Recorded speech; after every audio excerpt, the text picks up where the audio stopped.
बोलो भारत माता की जय, बोलो भारत माता की जय, ವಂದೇ ವಂದೇ ತಾಯಿ ಭುವನೇಶ್ವರಿಗೆ ಪಾದಾರವಿಂದಗಳಿಗೆ ನಮನವನ್ನ ಸಲ್ಲಿಸ್ತಾ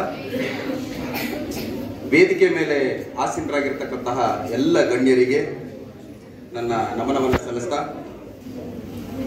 ಈ ಸಂಸ್ಥೆಯ ಸಂಸ್ಥಾಪನಾ ಅಧ್ಯಕ್ಷರಾದಂತಹ ಚೋದಮ್ಮ ಪುಣ್ಣಾಚ ಅವರಿಗೆ ನನ್ನ ನಮನಗಳನ್ನು ಸಲ್ಲಿಸ್ತಾ ಪೋತೆ ಮಹದೇವರವರಿಗೆ ಹಾಗೂ ಗುರುಪ್ರಸಾದ್ರವರಿಗೆ ಮತ್ತು ಬಸವಪ್ಪ ಅವರಿಗೆ ಎಲ್ಲರಿಗೂ ನನ್ನ ನಮನಗಳನ್ನು ಸಲ್ಲಿಸ್ತಾ ಪುಟಾಣಿ ಮಕ್ಕಳಾದಂತಹ ನಿಮ್ಮೆಲ್ಲರಿಗೂ ನನ್ನ ಸ್ವಾಗತವನ್ನ ಇವತ್ತು ಕೋರ್ತೇನೆ.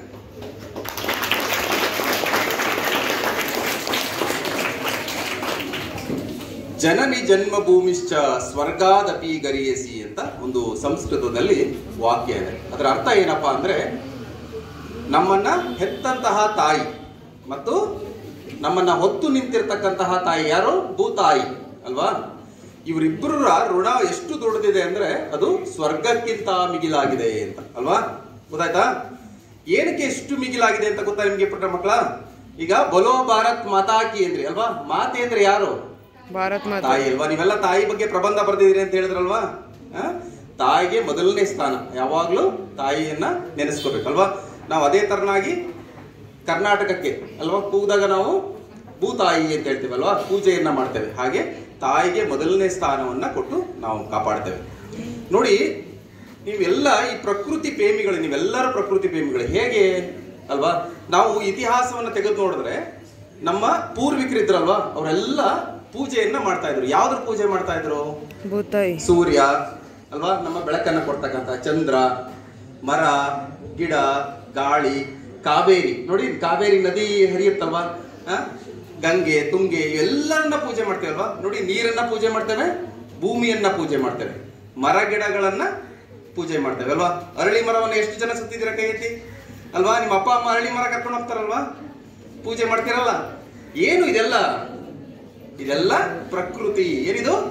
ಪ್ರಕೃತಿ. ಪ್ರಕೃತಿ. ಈಗ ನೋಡಿ, ನಮ್ಮಿಂದ ಪ್ರಕೃತಿ ಅಲ್ಲ, ಪ್ರಕೃತಿಯಿಂದ ನಾವು ಅಲ್ವಾ? ಪ್ರಕೃತಿ ಇಲ್ಲ ಅಂದ್ರೆ ನಾವ್ ಯಾರು ಬದುಕಕ್ ಸಾಧ್ಯ ಇದೆಯಾ? ಗಾಳಿ ಸಿಗ್ಲಿಲ್ಲ ಅಂದ್ರೆ, ಆಮ್ಲಜನಕ ಸಿಗ್ಲಿಲ್ಲ ಅಂದ್ರೆ ನಾವು ಬದುಕಕ್ ಸಾಧಿಸಿದ್ಯಾ? ಇಲ್ಲ ಅಲ್ವಾ? ಆಮ್ಲಜನಕ ಬಹಳ ಮುಖ್ಯ ನಮ್ಗೆಲ್ಲ ಅಲ್ವಾ? ಈಗ ನೋಡಿ, ನೀವು ಕೊರೋನಾ ಒಂದು ಕಾಯಿಲೆ ಬಂತಲ್ವ, ಮಹಾಮಾರಿ ಬಂತಲ್ವ, ಆ ಸಮಯದಲ್ಲಿ ಆಮ್ಲಜನಕದ ಕೊರತೆ ಯಥೇಚ್ಛವಾಗಿ ಆಗಿತ್ತು. ಏನಕ್ಕೆ ಹಂಗಾಯ್ತು ಅಂದ್ರೆ, ನಾವೆಲ್ಲ ಏನ್ ಮಾಡಿದೀವಿ? ಕೊಡ್ಲಿ ತಗೊಂಡು ಮರವನ್ನ ಕಡಿದಿದ್ದೇವೆ ಅಲ್ವಾ?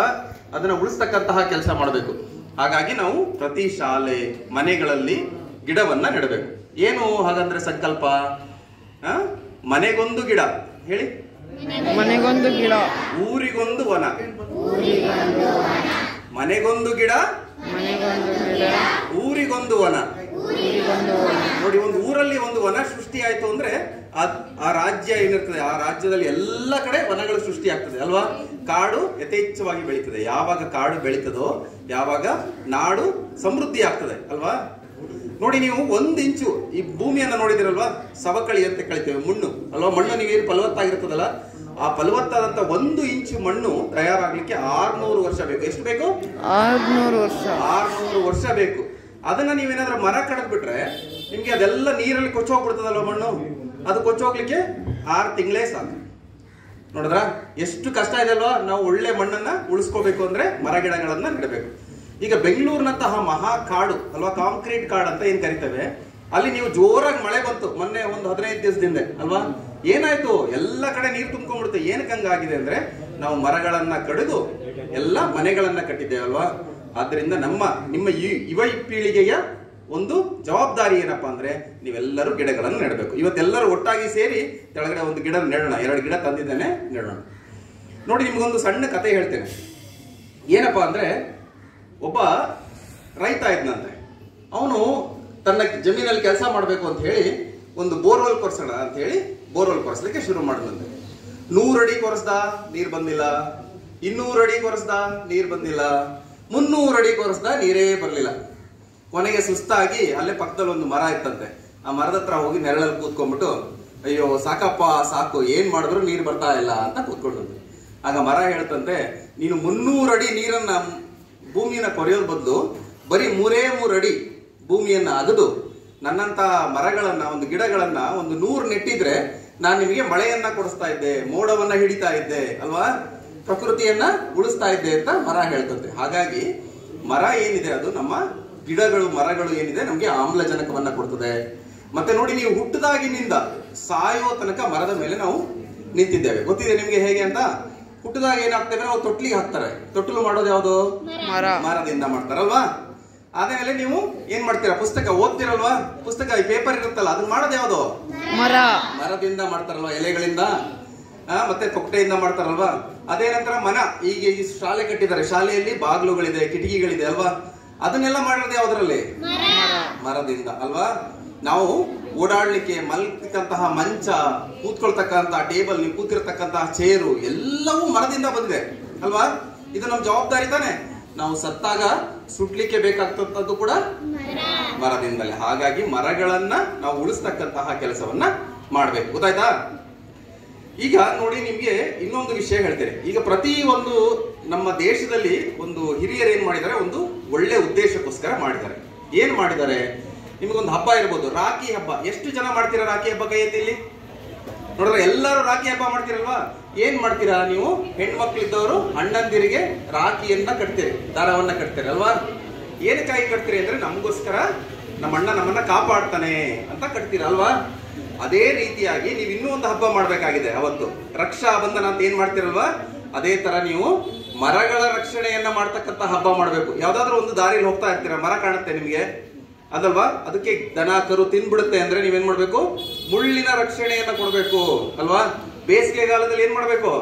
ನೀರನ್ನ ಹಾಕ್ಬೇಕು. ನೋಡಿ, ಬಹಳ ಪ್ರಾಣಿಗಳು ಸಾಕಿದ್ದಾಳೆ ಅಲ್ವಾ, ನೀರ್ ಹಾಕ್ಬೇಕು. ಈ ತರ ರಕ್ಷಣೆಯನ್ನ ಕೊಟ್ಟಾಗ ನಮ್ಮ ಭೂತಾಯಿ ಏನಿದೆ, ಭೂಮಿ ತಾಯಿ ಏನಿದೆ, ಅದು ಹಸನಾಗ್ತದೆ ಅಲ್ವಾ. ನೀವು ಮನೆಯಲ್ಲಿ ಎಷ್ಟು ಜನ ದೀಪ ಹಚ್ತೀರಾ? ಎಲ್ಲರೂ ದೀಪ ಹಚ್ತೀರಲ್ಲ. ನೋಡಿ, ದೇವರ ಪ್ರಾರ್ಥನೆಯನ್ನ ಬೇಕು ಅಂದ್ರೆ ಲಕ್ಷ ದೀಪೋತ್ಸವ ಅಂತ ಮಾಡ್ತೇವೆ ಅಲ್ವಾ. ನೀವು ಕೇಳಿದಿರಲ್ವಾ, ದೀಪಗಳನ್ನ ಹಚ್ಚಿ ಬೆಳಕನ್ನ ಬೆಳೆಸ್ತೇವೆ ಅಲ್ವಾ. ಅದೇ ರೀತಿಯಾಗಿ ಪ್ರಕೃತಿಯನ್ನ ನಾವು ಮತ್ತೆ ಒಂದು ಒಳ್ಳೇದು ಮಾಡ್ಬೇಕು ಪ್ರಕೃತಿಗೆ ಅಂದ್ರೆ ಲಕ್ಷ ಮರಗಳನ್ನ ನೆಡಬೇಕು. ಗೊತ್ತಾಯ್ತಾ? ಆ ತರ ಹೇಗೆ ದೇವರಲ್ಲಿ ನಾವು ಕೃಪೆಗೆ ಪಾತ್ರರಾಗ್ತೇವೆ, ಹಾಗೆ ಪ್ರಕೃತಿಗೆ ಪಾತ್ರರಾಗಬೇಕು ಅಂದ್ರೆ ಲಕ್ಷಾಂತರ ಮರಗಳನ್ನ ನೆಡ್ತಾ ಬರ್ಬೇಕಾಗ್ತದೆ ಅಲ್ವಾ. ಈಗ ನೋಡಿ, ನಿಮ್ಗೆ ಈ ಪ್ರಕೃತಿ ಗೊತ್ತಾಯ್ತು, ಮರ ಗಿಡಗಳ ಬಗ್ಗೆ ಗೊತ್ತಾಯ್ತು ಅಲ್ವಾ. ಈ ಜಲ, ನೀರಿದೆಯಲ್ವಾ, ನೀರನ್ನು ಕೂಡ ನಾವು ಕಲುಷಿತ ಮಾಡ್ತಾ ಇದ್ದೇವೆ. ಅದನ್ನು ಹೇಗೆ ಶುದ್ಧವಾಗಿಡೋದು? ನೀವೀಗ ನೀರು ಏನು ಇದೆ, ನೀವು ಕುಡಿತಾ ಇರ್ತಕ್ಕಂತಹ ನೀರು ಭೂಮಿ ಮೇಲೆ ಇರ್ತಕ್ಕಂಥದ್ದು ಬರೀ 1.7% ಅಂದ್ರೆ 1.7 ಭಾಗ ಮಾತ್ರ ಕುಡಿಲಿಕ್ಕೆ ಯೋಗ್ಯವಾದಂತಹ ನೀರಿದೆ ಈ ಪ್ರಪಂಚದಲ್ಲಿ. 73 ಭಾಗ ನೀರಿದ್ರೂ ಕೂಡ ಭೂಮಿ ಮೇಲೆ ಕುಡಿಲಿಕ್ಕೆ ಯೋಗ್ಯವಾದಂಥದ್ದು 1.7% ಅಷ್ಟೇ ಇರೋದು ಅಲ್ವಾ. ಅದನ್ನ ಉಪಯೋಗಿಸ್ಬೇಕಾದ್ರೆ ನಾವು ವೇಸ್ಟ್ ಮಾಡಬಾರ್ದು. ಯಾವ್ದಾದ್ರು ಟ್ಯಾಪ್ ಇದ್ರೆ ಓಪನ್ ಆಗಿದ್ರೆ ಕ್ಲೋಸ್ ಮಾಡ್ಬೇಕು ಅಲ್ವಾ. ಈ ತರ ಎಲ್ಲ ಮಾಡ್ಕೊಂಡ್ ಬರೋದ್ರಿಂದ ನೀರು ಉಳಿತಾ ಹೋಗ್ತದೆ ಅಲ್ವಾ. ಮತ್ತೆ ಅಂತರ್ಜಲ ವೃದ್ಧಿ ಆಗ್ತಾ ಹೋಗ್ತದೆ. ಹೀಗೆಲ್ಲ ಮಾಡೋದ್ರಿಂದ ನಮ್ಗೆ ಒಳ್ಳೇದಾಗ್ತದೆ ಅಲ್ವಾ. ಈಗ ಹೇಳ್ತಾರೆ, ನಾನೊಂದು ಪ್ರಕೃತಿ ಗೀತೆಯನ್ನ ಹೇಳ್ಕೊಡ್ತೇನೆ ನಿಮ್ಗೆ. ನನ್ನ ಜೊತೆಯಲ್ಲ ನೀವು ಹೇಳ್ತೀರಾ? ಬನಸಿರಿ ಪ್ರಕೃತಿಯ ವರದಾನ,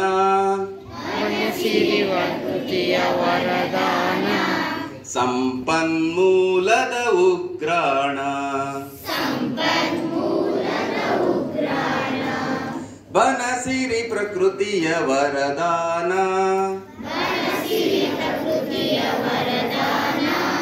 ಸಂಪನ್ಮೂಲದ ಉಗ್ರಾಣ, ವನ್ಯಜೀವಿಗಳಿಗೆ ಆಶ್ರಯಧಾಮ,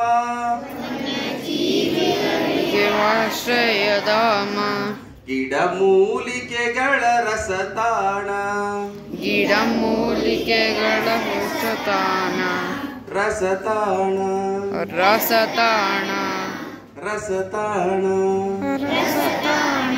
ಈಗ ನಾನೇ ಕಂಟಿನ್ಯೂ ಮಾಡ್ತೀನಿ, ಇಲ್ಲಾಂದ್ರೆ ಬಹಳ ಟೈಮ್ ಆಗ್ತದೆ ಮಕ್ಕಳೆಲ್ಲ ಮುಗಿಸ್ಲಿಕ್ಕೆ. ಕಾಡು ಮಾನವ ಸಂಬಂಧ ಬೆಳೆದಿದೆ ಎಷ್ಟು ಯುಗದಿಂದ, ಕಾಡು ಮಾನವ ಸಂಬಂಧ ಬೆಳೆದಿದೆ ಎಷ್ಟು ಯುಗದಿಂದ, ಕಾಡಿನ ಗರ್ಭದಿ ಬಂದವರು, ಕಾಡಿನ ಮಡಿಲಲ್ಲಿ ಬೆಳೆದವರು, ಬನಸಿರಿ ಪ್ರಕೃತಿಯ ವರದಾನ, ಸಂಪನ್ಮೂಲದ ಉಗ್ರಾಣ. ವನಗಳೇ ಮುಕ್ತಿಯ ತಾಣಗಳು, ಬದುಕಿಗೆ ಶಕ್ತಿಯ ಕೇಂದ್ರಗಳು. ವನಗಳೇ ಮುಕ್ತಿಯ ತಾಣಗಳು, ಬದುಕಿಗೆ ಶಕ್ತಿಯ ಕೇಂದ್ರಗಳು. ಕಾಡುಗಳಿಲ್ಲದೆ ನಾವಿಲ್ಲ, ಕಾಡುಗಳಿಲ್ಲದೆ ನಾವಿಲ್ಲ. ಕಾಡೇ ನಮ್ಮೊಡನಾಡಿಗಳು, ಕಾಡೇ ನಮ್ಮೊಡನಾಡಿಗಳು. ಬನಸಿರಿ ಪ್ರಕೃತಿಯ ವರದಾನ, ಸಂಪನ್ಮೂಲದ ಉಗ್ರಾಣ.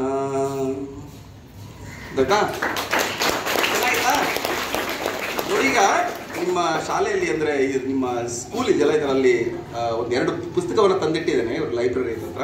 ಅದು ಲೈಬ್ರರಿ ತಲುಪಿಸ್ಬೇಕು. ತಂದು ಕೊಟ್ರೆ ಯಾರಾದ್ರೂ ಮಕ್ಳು ಕಳ್ಸಿದ್ರೆ ನಾನು ತರ್ತೇನೆ. ನಾನು ಕೆಳಗಡೆ ಕೂತಿದ್ನಲ್ಲ, ಅಲ್ಲಿ ಪುಸ್ತಕಗಳಿದೆ, ಒಂದಷ್ಟು ಪುಸ್ತಕ ತಂದಿದ್ದೇನೆ, ಅದ್ರ ಬಗ್ಗೆ ಹೇಳ್ತೀನಿ. ನಿಮ್ಮ ಆಫೀಸಲ್ಲಿ ತಂದಿಟ್ಟಿದ್ದೆ ನೋಡಿ. ಏನು ಅಂದ್ರೆ ಮಕ್ಕಳ, ಇಲ್ಲಿ ಗಮನ ಕೊಡ್ಬೇಕು ಎಲ್ಲರೂ ಕ್ವಿಕ್ ಆಗಿ ಅಲ್ವಾ. ನೋಡಿ, ನಾನು ಏನ್ ಮಾಡ್ತಾ ಇದ್ದೇನೆ ಕೆಲಸ ಅಂದ್ರೆ, ನಾನು ಒಬ್ಬ ಸಾಫ್ಟ್ವೇರ್ ಇಂಜಿನಿಯರ್ ಅಲ್ವಾ. ನಾನು ಬಹಳಷ್ಟು ದೇಶಗಳಲ್ಲಿ 17 ದೇಶವನ್ನ ಸುತ್ತಾಡಿ ಬಂದಿದ್ದೇನೆ. ಮತ್ತೆ 6 ವರ್ಷ ಜರ್ಮನಿಯಲ್ಲಿ, 2 ವರ್ಷ ಅಮೆರಿಕದಲ್ಲಿ ಕೆಲಸ ಮಾಡಿದೆ. ಅಲ್ಲಿಂದ ಬಂದ ಮೇಲೆ ನನಗೆ ಒಂದು ಜ್ಞಾನೋದಯ ಆಯ್ತು. ಏನಪ್ಪಾ ಅಂದ್ರೆ, ಬೇರೆ ದೇಶಗಳನ್ನ ನಾವು ಹೊಗಳುತ್ತೇವೆ, ಏನಕ್ಕೆ, ಬಹಳಷ್ಟು ಸ್ವಚ್ಛತೆ ಇದೆ ಅಲ್ಲಿ, ನೀಟ್ ಆಗಿದೆ, ಗಲೀಜ್ ಮಾಡಲ್ಲ ಅಂತ. ನಮ್ಮ ದೇಶದಲ್ಲೇ ನಾವು ಮಾಡಿದ್ರೆ ಯಾಕೆ ನಮ್ಮ ದೇಶವನ್ನು ನಾವು ಹೆಮ್ಮೆ ಪಡಬಾರದು ಅಲ್ವಾ. ಯಾವ ದೇಶದಲ್ಲೂ ಇರದೇ ಇರ್ತಕ್ಕಂತಹ ಸಂಪನ್ಮೂಲ ನಮ್ಮ ದೇಶದಲ್ಲಿದೆ. ಜೋರಾದ ಚಪ್ಪಾಳೆ ಬರಲಿ, ಹೆಮ್ಮೆ ಪಡಬೇಕು.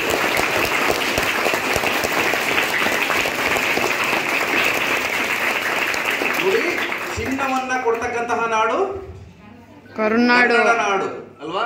ಶ್ರೀಗಂಧವನ್ನ ಬೆಳಿತಕ್ಕಂತಹ ನಾಡು ಕರುನಾಡು, ಕನ್ನಡ ನಾಡು ಅಲ್ವಾ. ನಮ್ಮ ಡಾಕ್ಟರ್ ರಾಜ್ಕುಮಾರ್ ಅವರು ಏನಂತ ಹೇಳಿದ್ದಾರೆ, ಹಾಡೆಲ್ಲ ಹೇಳಿದಾರಲ್ವಾ.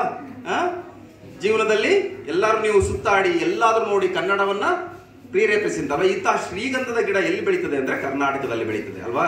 ಈ ಶ್ರೀಗಂಧದ ಗಿಡ ಏನಪ್ಪ ಮಹತ್ವ ಅಂದ್ರೆ, ಇಡೀ ಪ್ರಪಂಚದಲ್ಲಿ, ಈ ಭೂಮಿಯಲ್ಲಿ ಎಲ್ಲಾ ದೇಶಗಳಲ್ಲೂ ನೀವು ನೋಡ್ಕೊಂಡ್ ಬಂದ್ರೆ ಅತಿ ದುಬಾರಿ ಮರ ಯಾವ್ದಪ್ಪ ಅಂದ್ರೆ ಶ್ರೀಗಂಧದ ಮರ. ಗೊತ್ತಾಯ್ತಾ?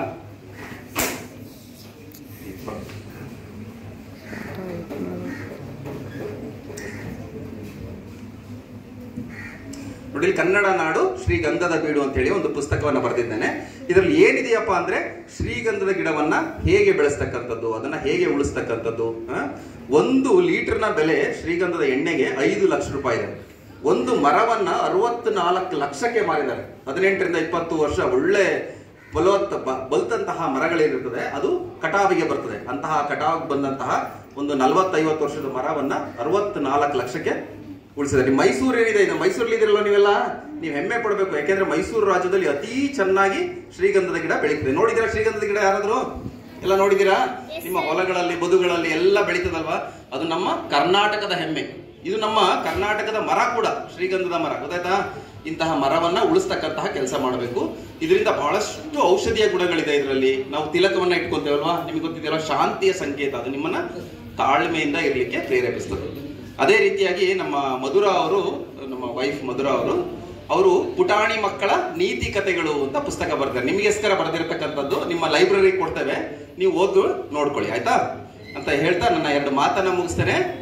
ಬಲೋ ಭಾರತ್ ಮಾತಾ ಕಿ ಜೈ, ವಂದೇ ವಂದೇ.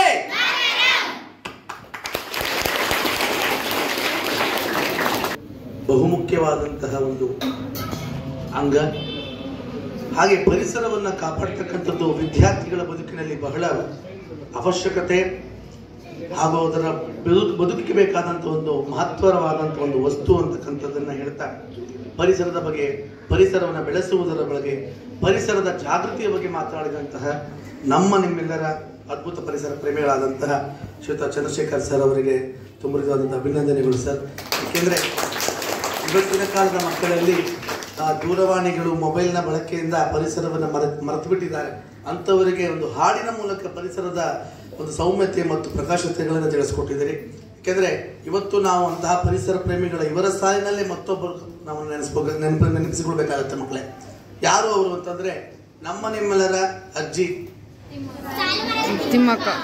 ಬಹಳ ಅದ್ಭುತವಾಗಿ ನೀವು ಮುಂದುವರಿಕೆ ಆಗಿದ್ದೀರಿ ಅಂತ ಗೊತ್ತಾಯ್ತು. ಈಗ ಸಾಲು ಮರದ ತಿಮ್ಮಕ್ಕರವರು ಸುಮಾರು ತನ್ನ ಬದುಕನ್ನೇ ಪರಿಸರಕ್ಕೋಸ್ಕರವಾಗಿ ಮುಡಿಪಾಗಿಟ್ಟು ಸುಮಾರು 8,000 ಮರಗಳನ್ನು ನೆಟ್ಟು ಪ್ರಕೃತಿಯ ತಾಯಿಯಾಗಿ, ಪ್ರಕೃತಿಯ ಅವರ ತಾಯಿಯಾಗಿ ತಮ್ಮ ಸಾಧನೆ ಮಾಡಿಕೊಂಡಿದ್ದಾರೆ. ಅದಕ್ಕಾಗಿ